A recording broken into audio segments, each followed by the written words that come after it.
ये विश्व की दूसरी सबसे बड़ी संख्या है टेस्ट्स की किसी भी देश में।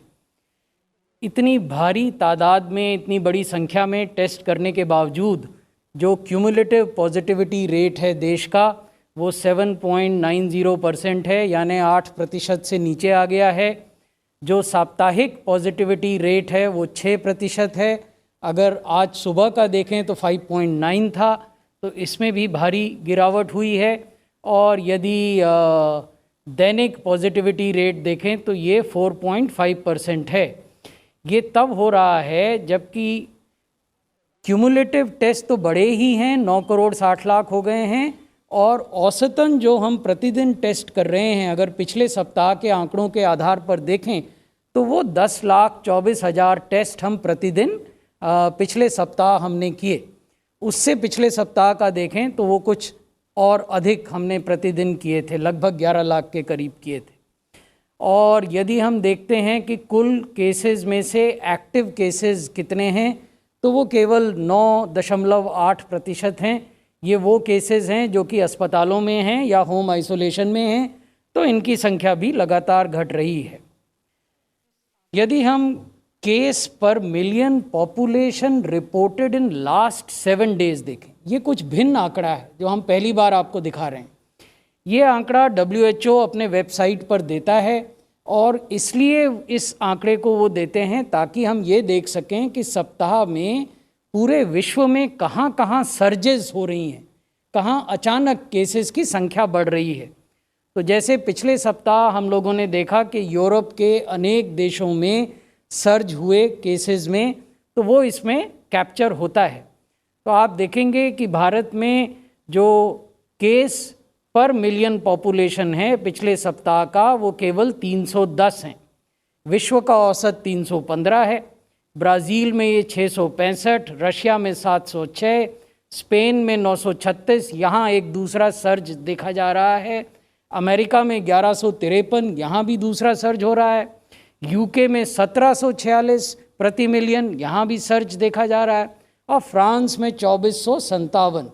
तो ये वो देश हैं जहाँ की the numbers are surging again.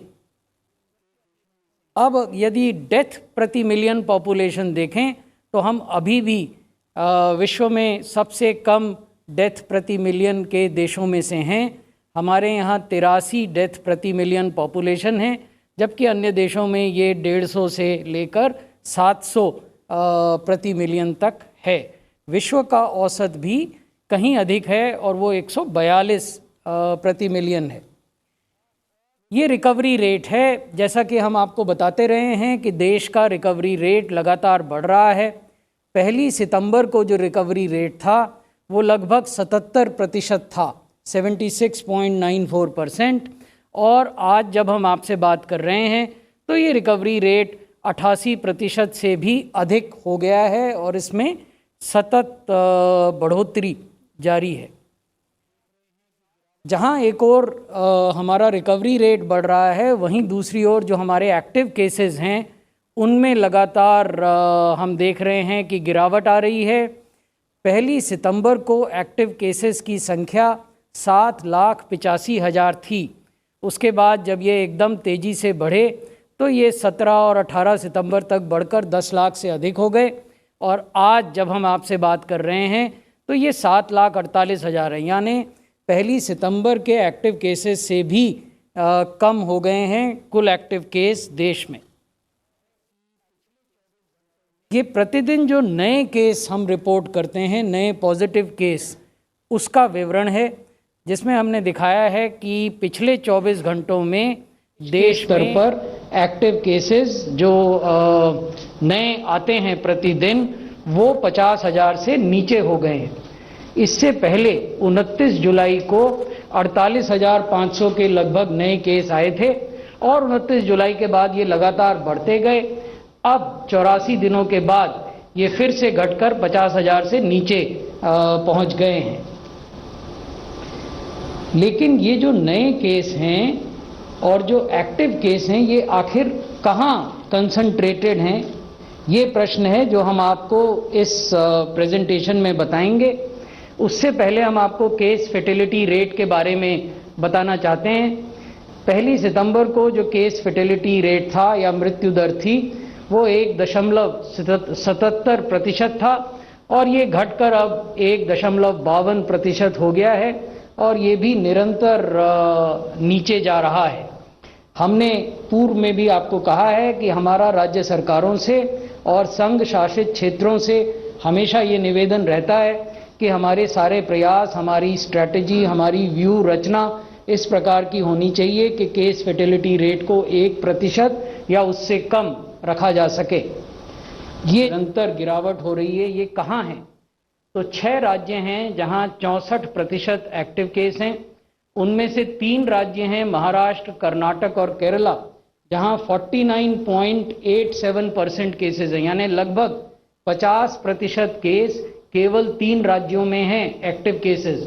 Maharashtra में 23% से कुछ ज़्यादा, कर्नाटक में 14%, केरला में 12% से कुछ ज़्यादा। ये तीनों मिला दें आप तो ये 49.87 होता है, लगभग 50% केस।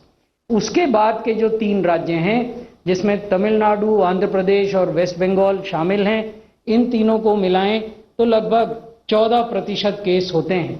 तो 50% केस पहले 3 राज्यों में और लगभग 14% से कुछ अधिक केस जो बचे हुए 3 राज्य हैं उसमें, और जो अवशेष राज्य हैं देश के बाकी राज्य और यूटीज संघ शासित क्षेत्र, उनमें 35.75% केसेस हैं।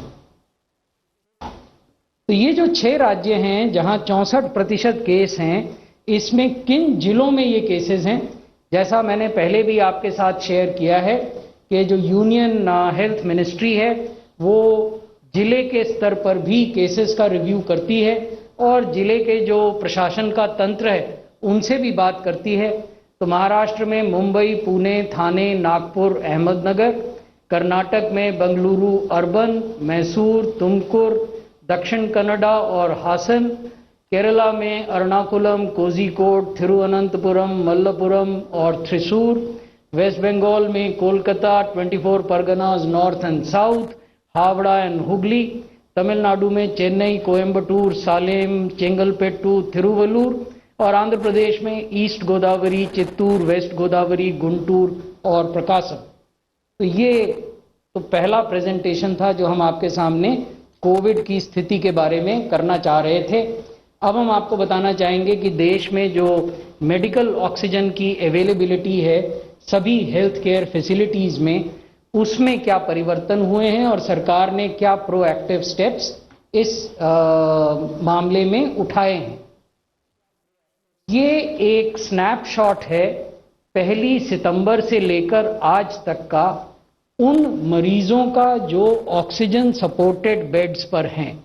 जब हम कहते हैं ऑक्सीजन सपोर्टेड बेड्स तो उसमें 3 तरह के बेड शामिल होते हैं। एक वो बेड जिनमें की ऑक्सीजन की सुविधा दी गई है, चाहे ऑक्सीजन के सिलेंडर से या मैनीफोल्ड सिस्टम से। दूसरे आईसीयू के बेड जिनमें ऑक्सीजन की सुविधा है, और तीसरे वेंटिलेटर के बेड जिनमें ऑक्सीजन की सुविधा है। यदि आप इसको देखेंगे तो 1 सितंबर को लगभग 43,000 से कुछ अधिक लोग देश भर में इन 3 प्रकार के बेड्स पर ऑक्सीजन पर थे और ये संख्या निरंतर लगातार बढ़ती गई और 25 सितंबर को ये बढ़कर 75,000 हो गई। यानी this number increased of the patients who were on oxygen support from 43,000 to 75,000 in the 3rd week of September.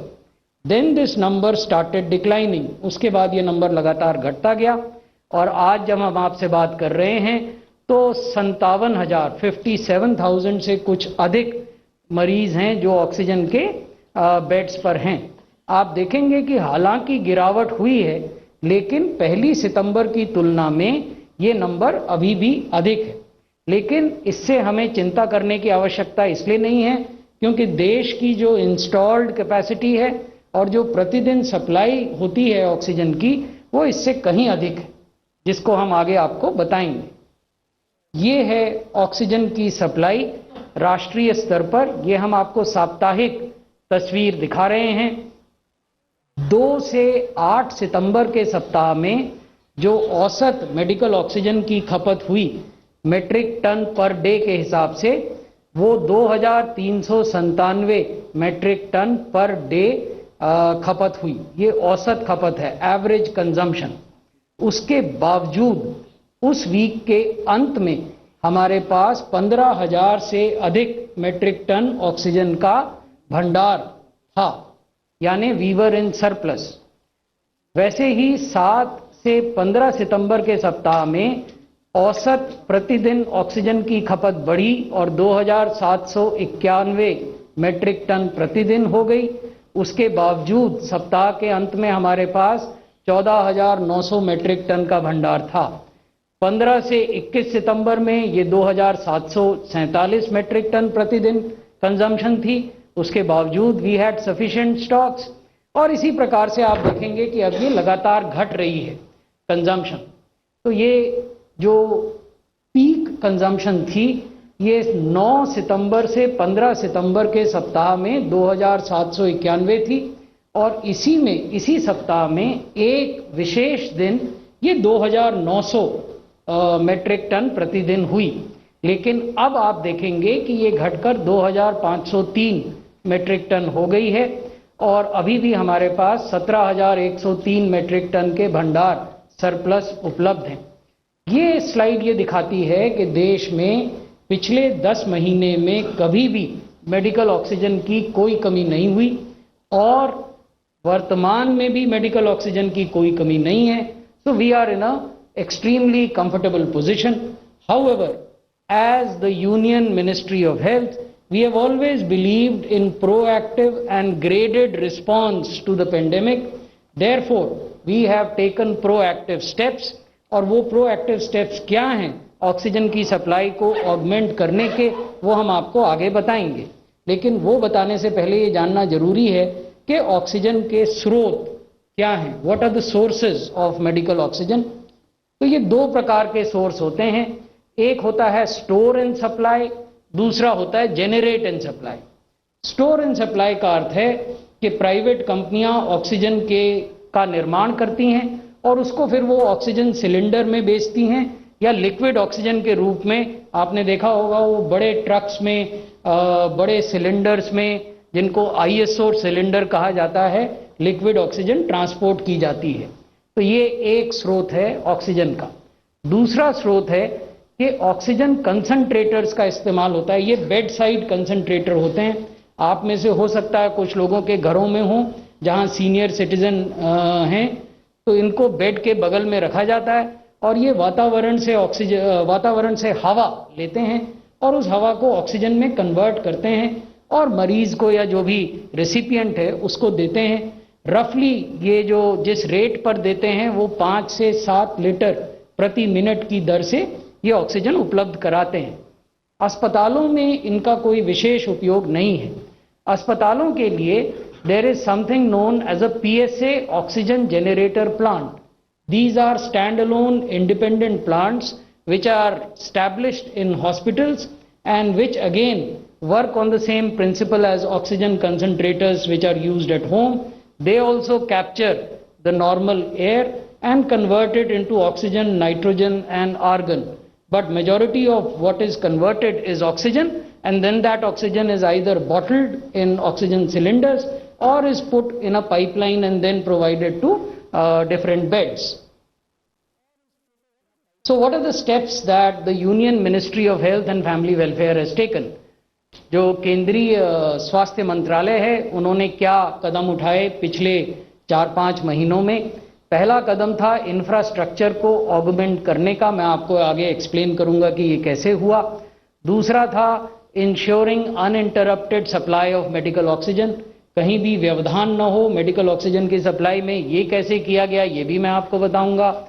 Monitoring and coordination with the state governments, राज्य सरकारों के साथ बेहतर समन्वय हो जिससे ऑक्सीजन की कमी ना हो। और प्रोएक्टिव इंटरवेंशंस कुछ किए गए, उसके बारे में भी हम आपका ध्यान आकृष्ट करेंगे।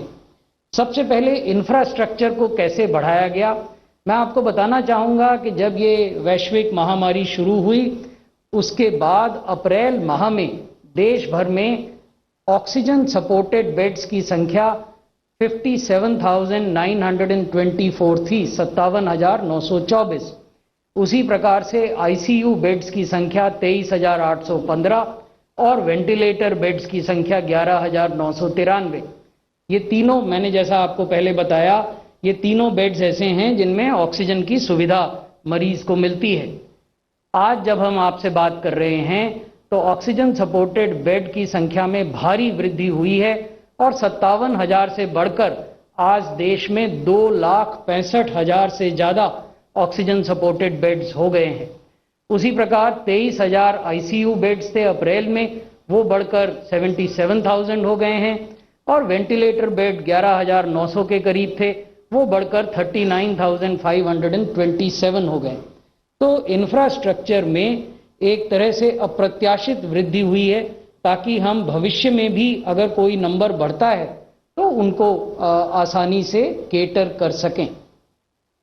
इंफ्रास्ट्रक्चर ऑगमेंटेशन में ही हमने जो ऑक्सीजन प्रोडक्शन की कैपेसिटी थी देश की, अप्रैल 2020 में वो केवल 5,913 मेट्रिक टन थी, उसको बढ़ाकर सितंबर 2020 में 6,862 मेट्रिक टन किया गया और अक्टूबर के अंत तक ये बढ़कर 7,191 मेट्रिक टन हो जाएगी।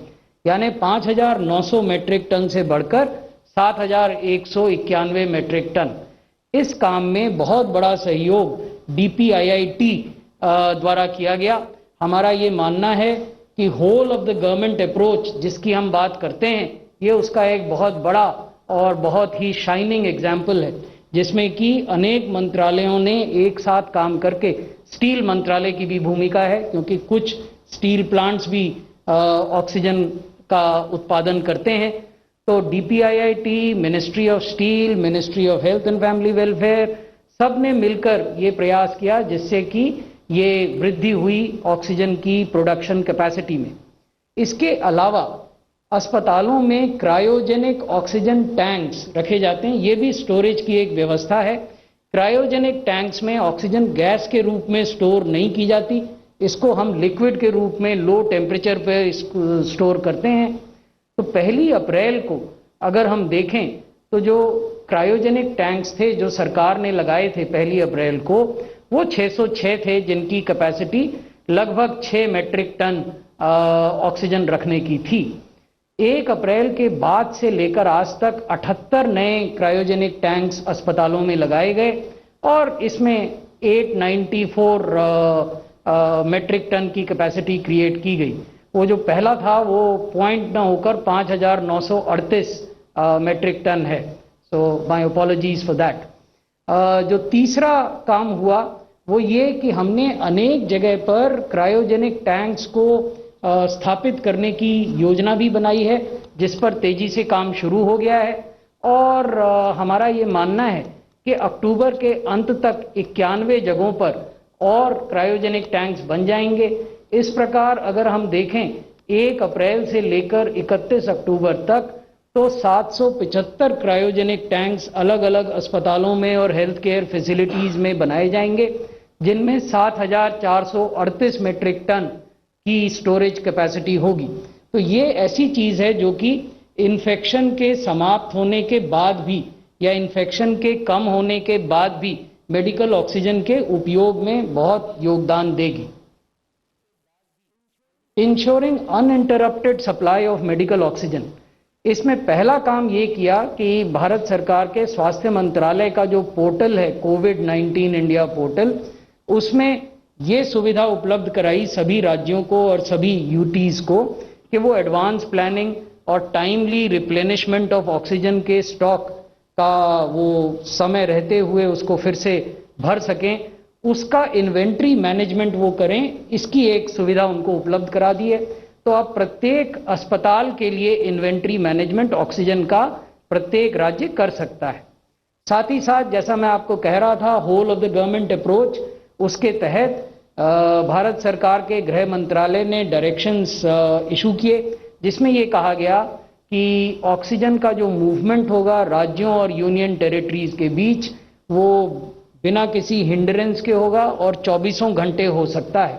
पहले ये कहा जाता था कि दिन के समय ऑक्सीजन के टैंकर और इस प्रकार के बड़े ट्रक शहर में एंटर नहीं करेंगे, तो वो रिस्ट्रिक्शन इस आदेश से हटा दिया गया। साथ ही ये भी कहा गया कि अगर लिक्विड मेडिकल ऑक्सीजन के टैंकर शहर में आते हैं तो उनको ग्रीन कॉरिडोर की सुविधा उपलब्ध कराई जाए। Whole of the government approach के तहत डिपार्टमेंट ऑफ फार्मास्यूटिकल के अंतर्गत national pharmaceutical pricing authority NPPA ने लिक्विड ऑक्सीजन और मेडिसिनल ऑक्सीजन जो गैस के रूप में होती है दोनों के दाम भी निर्धारित किए। इसके अलावा भारत सरकार के स्वास्थ्य मंत्रालय में एक केंद्रीय कंट्रोल रूम स्थापित किया गया है जो राज्यों के साथ ऑक्सीजन की सप्लाई को मॉनिटर करता है। इसी प्रकार के कंट्रोल रूम राज्यों ने और संघ शासित क्षेत्रों ने भी स्थापित किए हैं और वो हमें समय समय पर अलर्ट भेजते हैं यदि उनके किसी मेडिकल फैसिलिटी में ऑक्सीजन की कमी होती है। इसके अलावा सप्ताह में 2 बार स्वास्थ्य मंत्रालय द्वारा राज्यों और यूटीज के प्रतिनिधियों के साथ रेगुलर वीडियो कॉन्फ्रेंस की जाती है जिसमें DPIIT और पेसो ये पेट्रोलियम विभाग की एजेंसी है, इसके भी पदाधिकारी शामिल होते हैं। इसके अलावा एक जो बड़ा काम हुआ वो 25 सितंबर 2020 को हुआ जिसमें कि नीति आयोग के सदस्य डॉक्टर VK पॉल हमारे साथ बैठे हुए हैं, डॉक्टर भार्गव DG ICMR और secretary department of health research तथा doctor Guleria director AIIMS New Delhi. इनके सहयोग से एक रैशनल यूज ऑफ ऑक्सीजन का SOP जारी किया गया, सभी राज्यों को भेजा गया। इसमें यह कहा गया कि oxygen life saving essential drug है, इसलिए अस्पतालों में जब ऑक्सीजन दी जाती है कोविड के मरीज को तो उसका उद्देश्य ये होता है कि ऑक्सीजन सेचुरेशन रेट उसका 94% या 95% हो जाए और जब आप इस सेचुरेशन लेवल को प्राप्त कर लेते हैं तो उसके बाद लगातार ऑक्सीजन देने की कोई आवश्यकता नहीं है, क्योंकि जो वो इंक्रीमेंटल ऑक्सीजन है उससे कोई एडिशनल बेनिफिट उस मरीज को नहीं पहुंच रहा है। इससे ऑक्सीजन की जो कंजम्पशन है उसमें बचत हुई।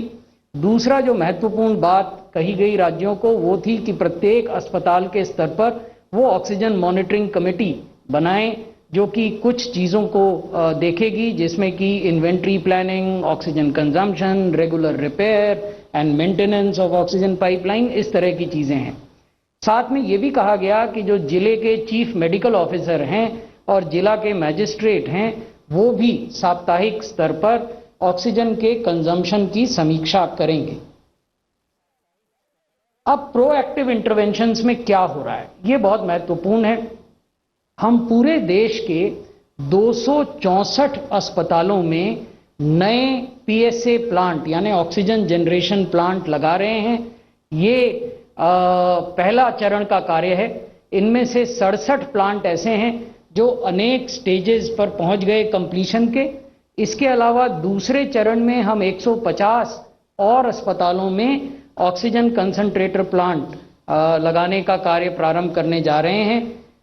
तो अगर इस पूरे को देखा जाए तो हम लगभग 390 से अधिक अस्पतालों में उनके इंडिपेंडेंट ऑक्सीजन जनरेशन प्लांट लगा सकेंगे, जिससे कि उनकी जो निर्भरता है बाहरी ऑक्सीजन मंगाने की वो कम होगी। इसके साथ ही हमने एक कार्रवाई प्रारंभ की है 1 लाख मेट्रिक टन ऑक्सीजन के इंपोर्ट की, ताकि भविष्य में भी एडिक्वेट स्टॉक रहे और किसी प्रकार की जो एंटिसिपेटेड सर्ज है उसका निपटारा किया जा सके। बहुत बहुत धन्यवाद। धन्यवाद sir. Friends, we can take some questions from you, but first online question. The results from WHO Solidarity Trial have shown that Remdesivir and HCQ have no significant benefit for COVID patients. Similarly, data from ICMR's own trial suggested that plasma therapy also does not help COVID patients either in terms of disease progression or mortality. Will these evidences reflect in the National COVID Management Protocol anytime soon?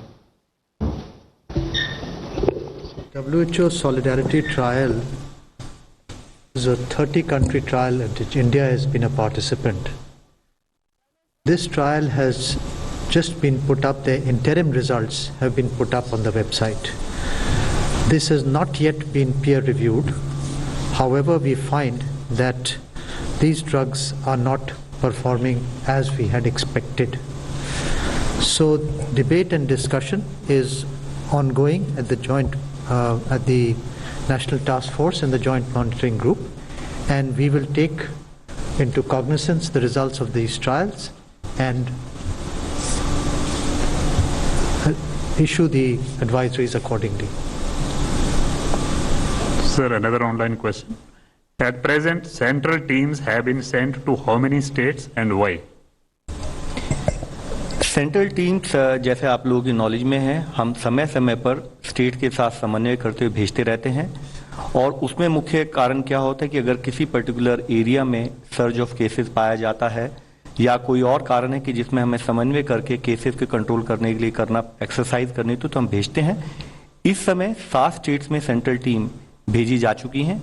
वह है Karnataka, Kerala, Rajasthan, waste Bengal, Chhattisgarh, Bihar and Ladakh, जहां की वे state समन्वय करते हुए surveillance, containment activities, infection prevention और control और clinical management related exercise को एग्जामिन करके स्टेट के साथ गाइडेंस के साथ काम करती हैं। 15.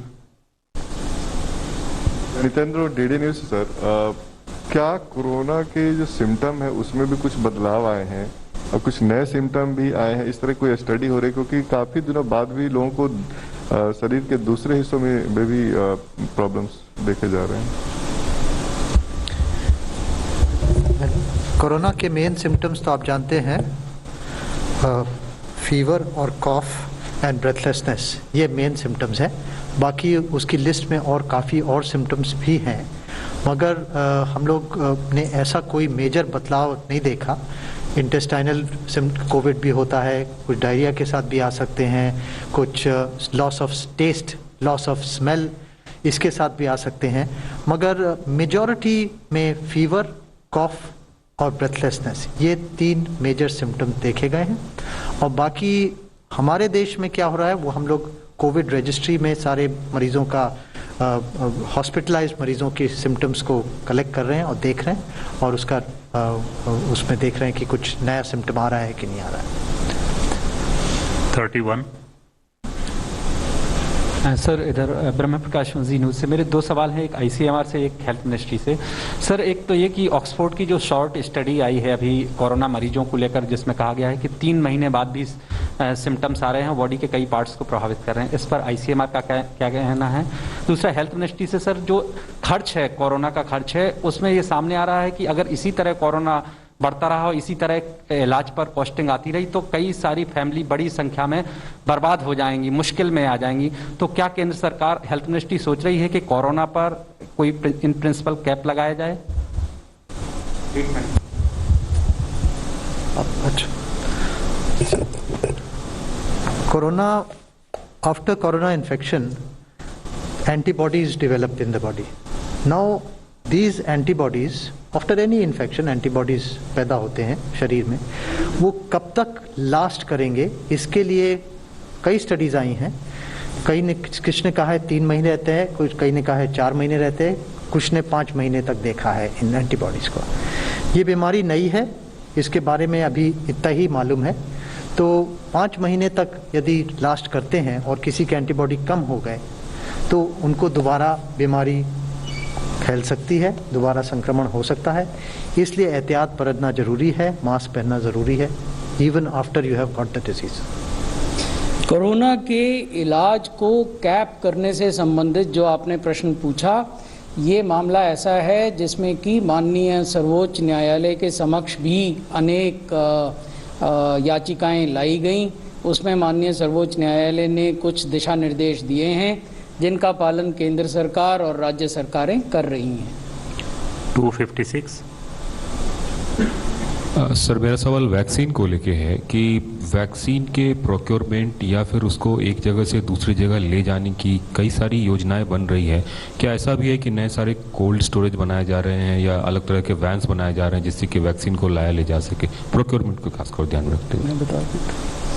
वर्तमान में इस देश में पिछले लगभग 50 साल से हम यूनिवर्सल इम्यूनाइजेशन का कार्य करते आ रहे हैं। नंबर जरूर वो लगभग 2.5 करोड़ के करीब होते हैं। उससे पहले भी हम इम्यूनाइजेशन का कार्य करते थे, लेकिन वो यूनिवर्सल नहीं था। तो इस पूरे अनुभव में देश भर में 28,000 से ज़्यादा कोल्ड स्टोरेजेस ऑलरेडी हैं जिनमें कि वैक्सीन स्टोर की जाती है। इन सब में टेम्परेचर ट्रैकर लगे हुए हैं जो रियल टाइम बेसिस पर जो हमारा सेंट्रलाइज सर्वर है उस पर इंफॉर्मेशन भेजते हैं। हमारा अपना एक डिजिटल प्लेटफॉर्म है जो वैक्सीन के प्रोक्योरमेंट से लेकर स्टोरेज के तापमान और उसके परिवहन जो कि रीफर व्हीकल्स में, रेफ्रिजरेटेड व्हीकल्स में किया जाता है या अगर नॉन रेफ्रिजरेटेड व्हीकल्स में किया जा रहा है तो वो एक ख़ास प्रकार के बॉक्सेस में किया जाता है जिनमें कि वो तापमान बना के रखा जाए। तो वो व्यवस्था पहले से है। इस व्यवस्था में किस प्रकार का ऑगमेंटेशन करना है इस पर ऑलरेडी विचार हो रहा है, जिसके लिए जैसा हमने पहले भी आपको बताया है राष्ट्रीय स्तर पर एक एक्सपर्ट कमेटी निर्धारित की गई है। 34. Sir, the Prime Minister has said that the new digital health IDs under the National Digital Health Mission will be used to help with immunization against COVID. Does this now mean that getting a digital health ID will be mandatory for everyone? And what are the modalities that are being worked out when there are potential legal and data privacy issues raised around this in the absence of a data protection law?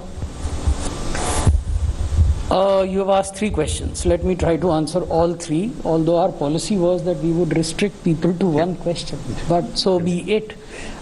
So the first question, the National Digital Health Mission as it exists today does not make digital ID or health ID mandatory to receive service under the digital ecosystem that NDHM is creating. So therefore, to say that it would become mandatory for vaccination and those who do not have health IDs would be deprived is probably not the right interpretation. That is number 1. Number 2, health ID would be utilized in those cases where the individual recipient or beneficiary does not have a health ID. There are multiple other IDs which can be utilized, as is the case in the present NDHM, National Digital Health Mission. It would be almost like a electoral scenario where multiple IDs are prescribed beforehand so that no one is deprived of the benefits of either voting on the day of election or vaccination on the designated day. The third question that you had asked was what about data privacy and data security? As you already know, there is a bill pending in the Parliament which addresses this issue. Till such time that the bill gets passed, NDHM has a data management policy which has been in the public domain for last more than 1 month, and we have received more than 7,000 comments on the data management policy of NDHM, which ensures both individual data privacy as well as data security. And based on the comments that we have received as a result of this public consultation, we would be suitably refining our policy. 13. Sir, you just answered a question about capping costs. My question is about plasma therapy.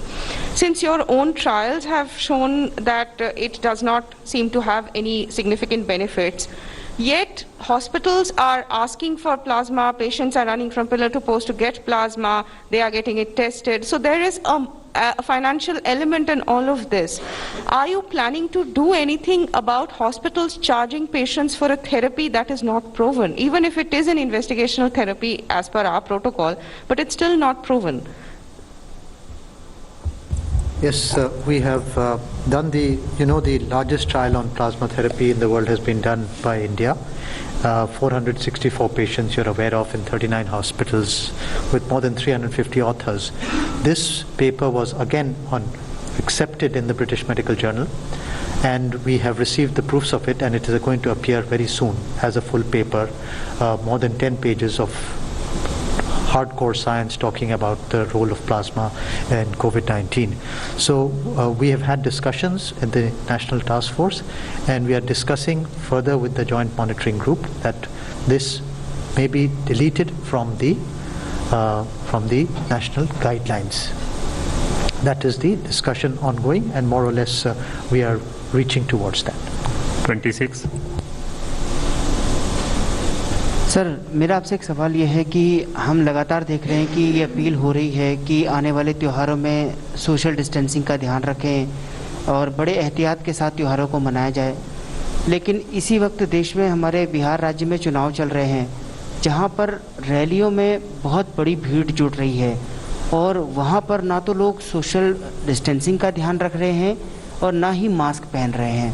तो स्वास्थ्य मंत्रालय इसे कैसे देख रहा है sir? मैं आपसे जैसा कि हमने पहले भी आपको बताया कि स्वास्थ्य मंत्रालय समय समय पर केंद्रीय दल अनेक राज्यों में भेजता है, और मेरे कोलीग ने आपको अभी बताया कि कुछ राज्यों में भेजे भी गए हैं। बिहार में भी हम एक केंद्रीय दल भेज रहे हैं। इसी दृष्टिकोण से भेज रहे हैं कि इलेक्शन की प्रक्रिया के दौरान, चाहे नामांकन की प्रक्रिया हो, स्क्रूटनी की प्रक्रिया हो या कैंपेनिंग की प्रक्रिया हो, उसमें जो कोविड एप्रोप्रिएट बिहेवियर है उसका पालन किया जाए और उसमें किस प्रकार की मदद हम राज्य सरकार की कर सकते हैं, ये भी हम देख रहे हैं। 32.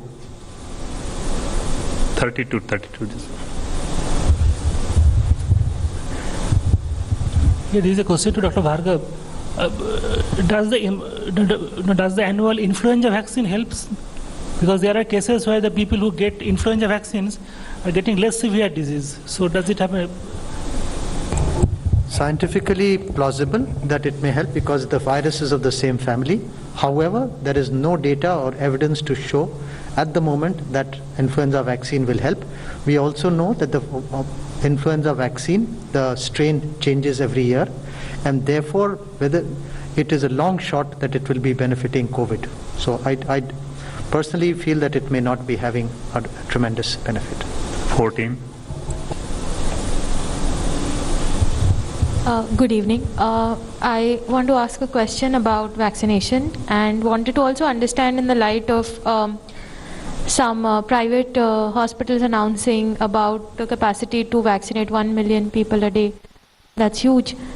Is the government being approached by private hospitals, corporates, in order to aid vaccination campaign, and how the infrastructure is going to be laid out to vaccinate a huge mass?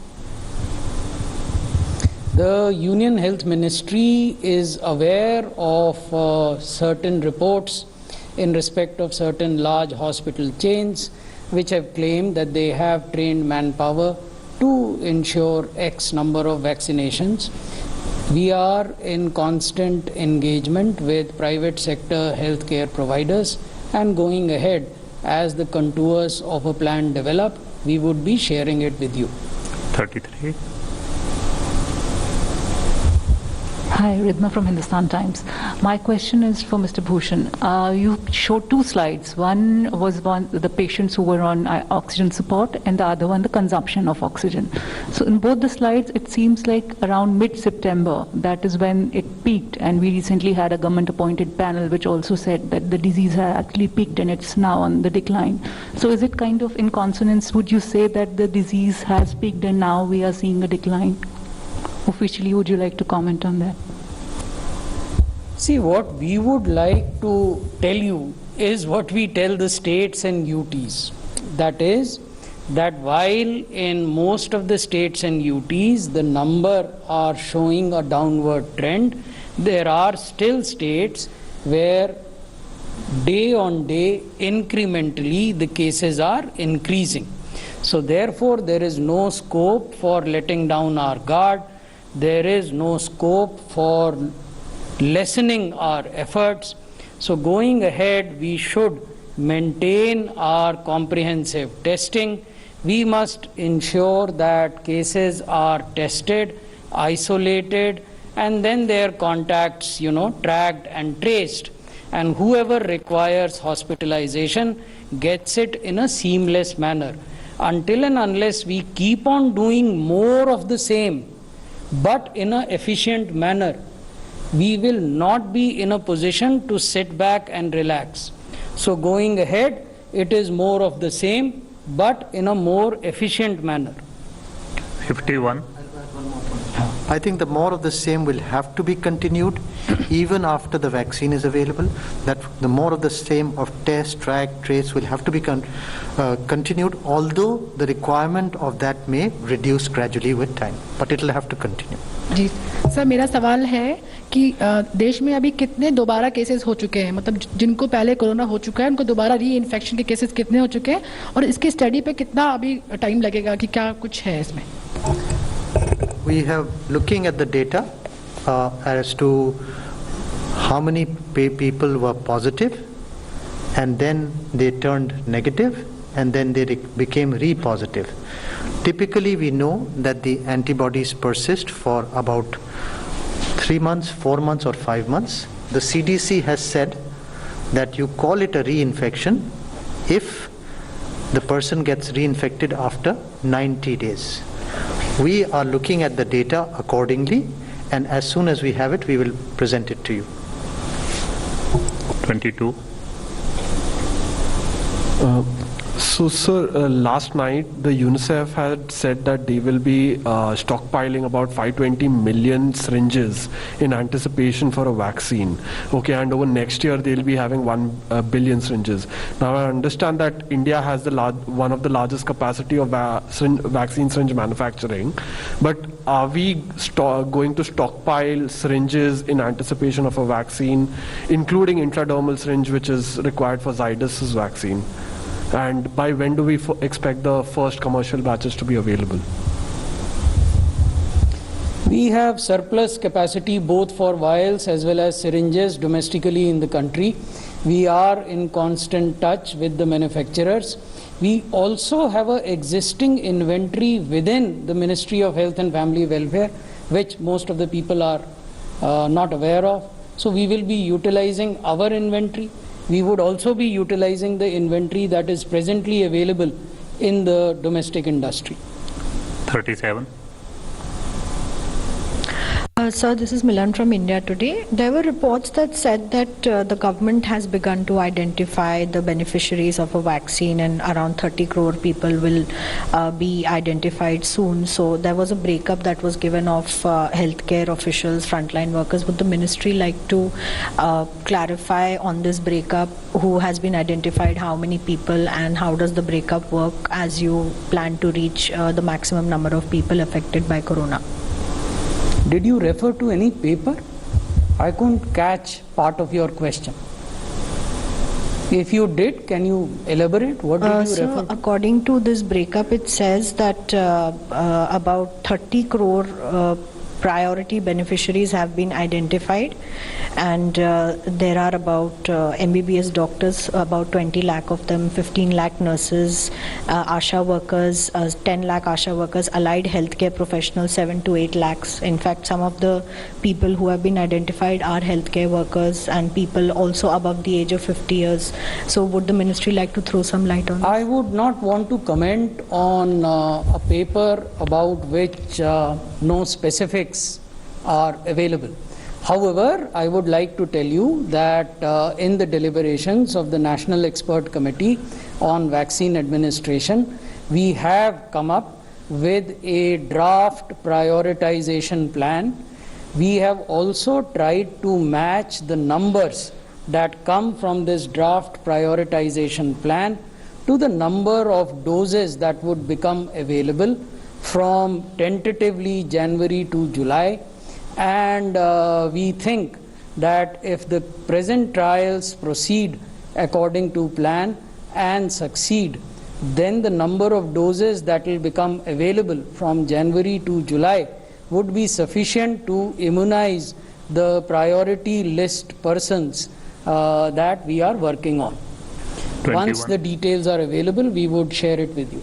21.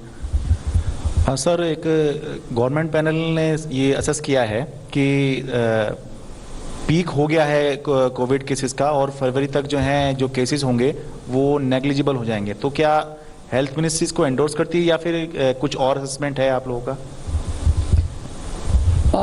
मुझे लगता है कि जो आप संदर्भ ले रहे हैं वो कुछ साइंटिफिक लोग हैं जिन्होंने मैथमेटिकल मॉडलिंग के आधार पर प्रोजेक्शंस किए हैं. इसमें आईआईटी हैदराबाद के प्रोफेसर्स हैं, आईआईटी कानपुर के प्रोफेसर्स हैं, इसमें Indian institute of science Bangalore के प्रोफेसर्स हैं, इसमें आईएसआई कैलकाटा के प्रोफेसर्स हैं, इसमें सीएमसी वेल्लोर के प्रोफेसर्स हैं. So these are men of science. और इस प्रकार की जो मॉडलिंग और रिपोर्ट्स आती हैं, चाहे देश के भीतर से आएँ या देश के बाहर से आएँ, जो यूनियन हेल्थ मिनिस्ट्री है उनको गंभीरता से लेती है, उनका अध्ययन और विश्लेषण करती है. क्योंकि आपने एक विशिष्ट सवाल पूछा तो मैं इस रिपोर्ट के एक अंश का उद्धरण करना चाहूँगा. वो अंश कहता है, as the time goes on the pandemic is becoming less active. However, the numbers will start rising again if proper practices of masking, disinfecting, tracing and quarantine are not followed. The downward trend will continue only if we continue with above practices. इसका अर्थ ये हुआ कि जो भी downward trend दिखाई दे रहा है वो तभी तक है जब हम 2 गज की दूरी बनाए रखते हैं, मास्क पहनते हैं, हैंड हाइजीन का पालन करते हैं, अनावश्यक भीड़ भाड़ नहीं लगाते हैं. और यदि इन कोविड अप्रोप्रिएट बिहेवियर्स का पालन हम नहीं करते हैं तो ये नंबर बढ़ भी सकते हैं. तो ये संदेश केंद्रीय गृह मंत्रालय का और हम सब लोगों का हमेशा से रहा है. Last question 16. Sir, Health Minister Dr. Harshvardhan had said that Kerala paid the price of being more relaxed in their restrictions when it was the time of Onam festivities. That's something even in the press conferences before has been said. Now, Mr. Pinarayi Vijayan, the Kerala Chief Minister, had said that it is wrong to blame the government there for being relaxed about restrictions. They say that the government had not relaxed any of the restrictions. Public gatherings were not allowed. It's individuals who either faltered or it was some opposition parties who went out protesting and did not follow social distancing. So, what's your response to that? Do you hold the government of Kerala responsible for the spike in cases in Kerala?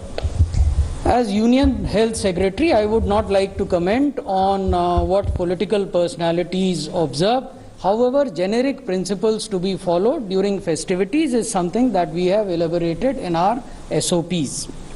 Thank you very much, sir. Thank you, friends.